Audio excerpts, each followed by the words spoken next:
and still morning. Pleased to be joined with Vice Chair of the House Democratic Caucus, Ted Lieu. This week, Republicans have laid out exactly who they are fighting for. After weeks of promises that they wouldn't cut Medicaid, their budget contains drastic cuts that will throw millions off of health insurance. After campaigning on helping working-class Americans get ahead, their budget, once again, rewards billionaires and wealthy corporations and makes it harder for families to make ends meet. They are watching prices go up because of Trump's reckless tariffs, and their response is to take food off of the table for women, veterans, and children. The Republican budget doesn't address the cost of living crisis, it makes it worse. The cost of groceries, clothing, and everyday necessities are still too high, and Republicans want to add to that and make health care more expensive on top of it. This isn't about helping people find good-paying jobs or a shot at a better life. This is simply about helping people like Elon Musk pay less in taxes. House Democrats believe that we can shore up these basic needs, programs, and help everyday Americans reach their full potential. It's long past time that the wealthiest of Americans pay their fair share, and we make it easier for working families to afford basic needs like health care and housing. These devastating cuts will make Americans, particularly children, sicker, hungrier, and poorer. They're shortchanging the future just so their friends can continue to get richer. The American people cannot afford the Republican budget, and House Democrats are using every tool at our disposal to stop it. I want to thank our Energy and Commerce members who continue to meet, the Ways and Means members who continue to highlight the unfairness of this plan that Republicans are putting forward, and the Agriculture Committee who will continue to fight for nutrition programs throughout the day. Vice Chair Ted Lieu. Thank you, Chairman Aguilar. Omaha, Nebraska is the sixth largest city in America led by a Republican. And last night, in a stunning upset, Democrats flipped that seat from red to blue. I want to congratulate Mayor-elect John Ewing Jr., who's going to be the new mayor of Omaha, Nebraska. We also know that voters are very angry at Republicans who continue to enable Donald Trump's harmful policies, and the Republican mayor in this case aligned herself completely with Donald Trump, and the voters spoke out in Omaha, and now we have a Democratic mayor-elect. I also want to talk about now the Qatari luxury palace in the sky gift to Donald Trump.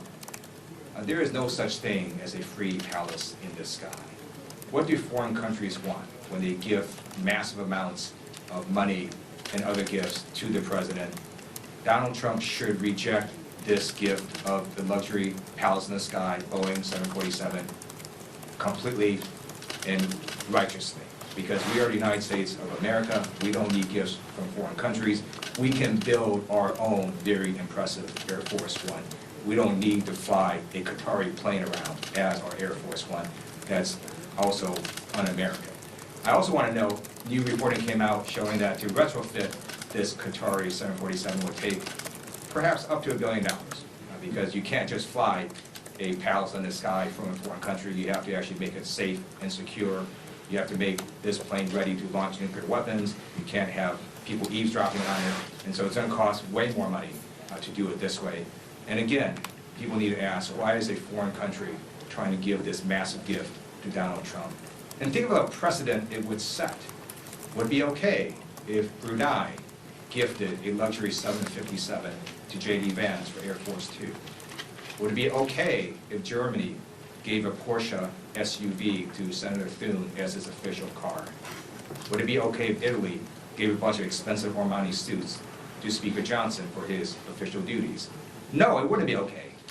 Also, because the Constitution says you can't do this. It requires congressional approval for the president to accept a gift of this size.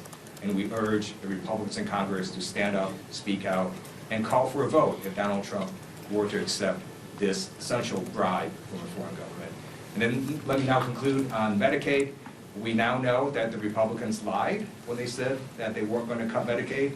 They're cutting Medicaid by a massive amount of money, one of the largest cuts in U.S. history, over 13.7 million people will be kicked off Medicaid. I also note that two-thirds of Medicaid, two-thirds of nursing home patients rely on Medicaid. This is also going to close down rural hospitals. It's going to make it so that healthcare for all of us becomes more expensive, because if you don't have healthcare under Medicaid, you're still going to get treated. You just walk in the emergency room and it costs even more money for all of us. So we urge the Republicans to reject this massive Medicaid cut. And I just want to say, we told you so. We told you that Republicans were going to cut Medicaid, and now we know that they are doing it. So they lied, we told the truth again. Questions? Nick? I understand leadership is going to vote to table Congressman Thanadar's impeachment resolution today. Does leadership also plan to do so with Congressman Al Green's impeachment resolution? Well, resolutions, in order to be, to force a vote, resolutions of privileged have to be ready, and the individual, the maker of the motion, has to go to the floor and ask for that. We will deal with what is being offered this week. I have said before from this podium that this is not the right approach we should be taking. We'll join members of the leadership team in voting to table that motion. Right now, our focus is on healthcare being stripped away from the American people. That is the most urgent and dire thing that we could be talking about this week. Everything else is a distraction. Andrew? Oh yeah, that was gonna be my question. That's it. That's all you got? Can I follow up on that? Michael, then. I actually have a question for Mr. Liu this week. These are my favorite questions. The House Energy and Commerce Republicans put a provision in their bill, it's a 10-year moratorium on artificial intelligence. Most artificial intelligence models at the state and local level over the next 10 years, they passed the communications title, so it looks like it's going to be in the final bill. Given your role on the Artificial Intelligence Task Force last Congress and the interest that you have in this industry, what's your reaction to that particular provision? Do you think that it's helpful to prevent states and localities from regulating this industry? And what does it say that Congress hasn't really taken any meaningful steps to regulate artificial intelligence over these last few years? So thank you for your question. First of all, this has nothing to do with the budget, so I don't see how this survives the Senate, where I think the parliamentarian will rule it out of order. Just on the policy itself, I don't mind if we have federal preemption. We do have federal preemption in a number of areas in the law, but we can't preempt with nothing, right? There's no federal law or idea that we're preempting the states on. So it doesn't make much sense to me to basically preempt with nothing. I think we're going to preempt. We should say we want to do X, Y, or Z at the federal level, and that's why you states cannot regulate in this area. I also know that 10 years is an awfully long time. If what Congress wants to say is, look, give us a year to figure this out, that might make more sense. But there's no reason to have a 10-year preemption with nothing in its place. Thank you. Thank you. I just wanted to follow up on the Congressman Tanadar impeachment articles. This morning, he admitted that some members of his party strongly disagree with him, and he kind of said, I'm moving forward anyway because I think that it's always the right time to do the right thing, regardless of what members of my party think. So what would you say to the fact that he's pretty much admitting, I know my party doesn't want me to do this and I'm doing it anyway? I'll keep the conversations I have with members, between members. Many of us have made our positions known. Like I said, this is such an impactful moment when our colleagues are locking themselves in a room for 24 hours to protect and defend health care for their constituents. We should be talking about uplifting that hard work. We shouldn't be talking about this proposal that is not right, and not timely.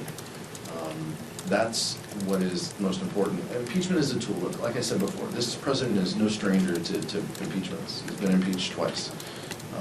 Impeachment is a tool that can be used, but it takes weeks and months to do. Right now, the issue of the day is, will 4 Republicans stand up and support healthcare in this country for their constituents. That is a fundamental issue. Everything else is just a distraction. And we're seeing that play out in real time in the Energy and Commerce Committee, and we will see that again as this bill goes to the Rules Committee and comes to the House floor. That's what House Democrats are focused on fighting for. I understand it, we've said before, it is a broad mosaic of opinions within the House Democratic caucus that the Vice Chair and I get an opportunity to lead. But this is one that is a pretty easy call. Mike Johnson said this morning that he supports a ban on stock trading by members. Jeffries has said the same. Do you think that's something now that should be moved on very swiftly, now that there's agreement from both parties' leaders? This has been a bipartisan issue. Members on both sides of the aisle have talked about this. There's a lot of details behind it. I support a ban personally, but there's a lot of details that would need to be worked out. What is difficult for members to also comprehend is, yes, we believe that members shouldn't be trading. We don't believe that members should use any knowledge that they have in order to execute trades. Marjorie Taylor Greene and chairman of committees have recently engaged in some of this that is questionable. What is also questionable is the President of the United States being able to trade his likeness with meme coins, and he and his family profit to the tune of potentially hundreds of millions of dollars in order to continue this grift on the American public, and not just the American public, to be able to profit from people around the country. So I'm in favor of a ban, but let's not also lose sight that there are plenty of things in which we need to hold the executive to when it comes to conflicts of interest and trading as well. You spoke a bit about the Omaha win yesterday, and what are some things that, and Democrats have also done very well in a lot of special elections since the 2024 election, what are some things that these candidates are doing well that you think House Democrats should be incorporating as we move into the midterm cycle? And what do you think this is indicative of how the midterm cycle will go? I want the Vice Chair to speak to this too, because he pointed to it. But look, I think candidates across the country are talking about the issues. They're talking about providing a better quality of life and lowering the costs that people face. That is fundamentally what folks want to talk about. And in the case in Omaha, you have one candidate who's talking about social issues, and then you have another candidate talking about potholes. The person at the local level who talks about potholes is probably going to win. And so I think keeping your eye on the ball and making sure that you're focused on the needs of your constituents is the absolute most important thing that you can do. And I think that's what those successful candidates are doing. Thank you. Donald Trump is not popular. In fact, he's the least popular president in over 80 years at a 100-day mark. His policies are not popular. Some of them are also lawless. And when Republicans align themselves completely with Donald Trump, then the voters get angry and they're going to start taking them out in elections. And that's what happened. The Republican mayor was there, and she completely aligned herself with Donald Trump, and the voters removed her from office and installed a Democratic mayor who's going to work on issues such as what Chairman Aguilar said, fixing potholes and improving people's lives. Last question in the back. Thank you, sir. I wanted to ask your response to President Trump's executive order that he signed earlier that he said was aimed at cutting drug prices. If Republicans were serious about this issue, they would join with Democrats. They would have joined with Democrats when we lowered the cost of prescription drugs across this country. Right now, they and their friends are working to sue to unwind those efforts. That's unacceptable. There are bills that Democrats are carrying that would lower the cost of prescription drugs, actually put more money in people's pockets. All of this is just a disingenuous effort on the House, on the part of House Republicans and Donald Trump to pretend like they're looking out for people. If they were serious about it, the policy would be placed within their reconciliation plan. It's not. This is just a performance effort by the president. Thank you very much. Thank you. Thank you. Thank you.